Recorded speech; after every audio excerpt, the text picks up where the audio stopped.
The Cursed Doll from eBay.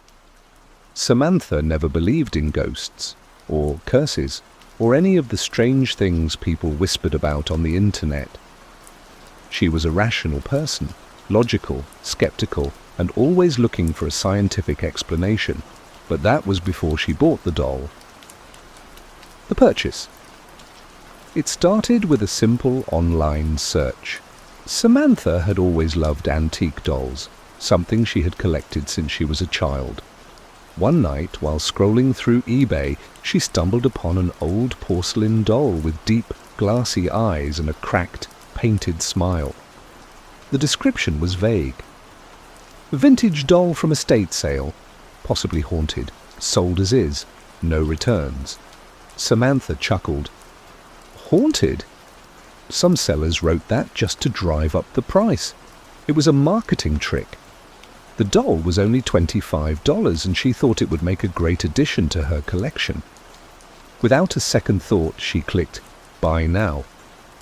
Arrival. The package arrived 3 days later, wrapped in brown paper and old newspaper clippings. No bubble wrap, no box, just a doll carelessly stuffed into the paper, as if someone wanted to get rid of it as quickly as possible.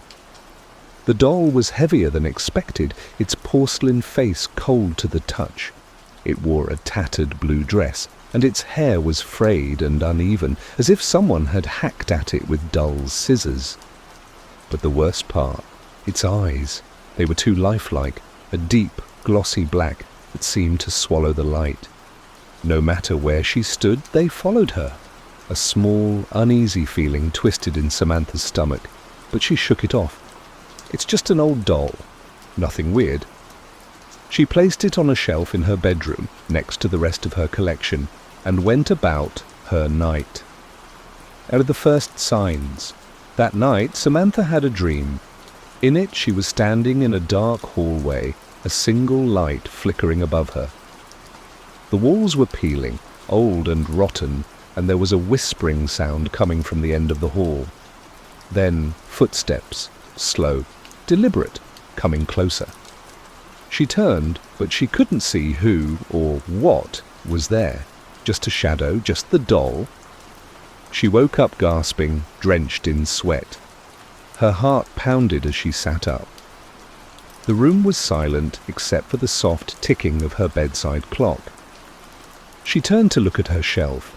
The doll had moved. It was no longer facing forward. Its head was now slightly tilted, looking directly at her. Samantha's throat went dry. Maybe it had shifted when she placed it down. Maybe she had bumped the shelf. That was logical, right?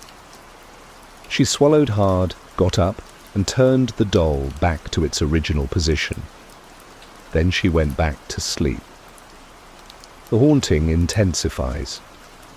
Over the next few days, things got worse. Objects in her room were slightly out of place every morning. Doors creaked open on their own.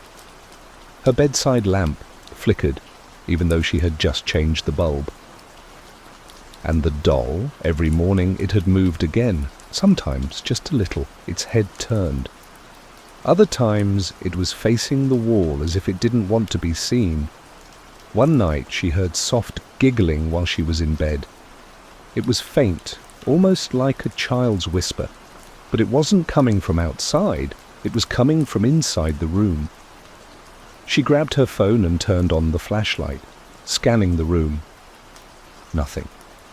But when the light landed on the doll, she swore its lips had changed. It was smiling, wider, too wide. Samantha's stomach turned. Enough was enough. She grabbed the doll and shoved it into her closet. Then she slammed the door shut and locked it. But that night, she barely slept. Because at exactly 3:15 a.m., she heard a soft scratching from inside the closet. The footage. The next morning, Samantha was done playing games. She set up her phone camera, pointing it directly at the closet, and hit record. Then she left for work. When she got home, she grabbed her phone and pressed play. The footage started normal. Hours passed. Nothing. Then, at exactly 3:15 a.m., the closet door creaked open, inch by inch, on its own. And the doll, it fell forward onto the floor, as if it had been pushed. Samantha dropped her phone. Her hands were shaking. She didn't care about explanations anymore. She didn't care about logic. This doll was not normal. It had to go. The attempt to get rid of it. Samantha drove to the nearest dumpster and threw the doll inside. She watched it hit the bottom, slamming against the dirty, rusted metal. It was gone. Or so she thought. That night, she slept peacefully for the first time in days. No whispers, no dreams, no scratching. But when she woke up the next morning, her blood ran cold, because sitting on her dresser was the doll. Its head tilted, its black eyes staring right at her. Samantha screamed.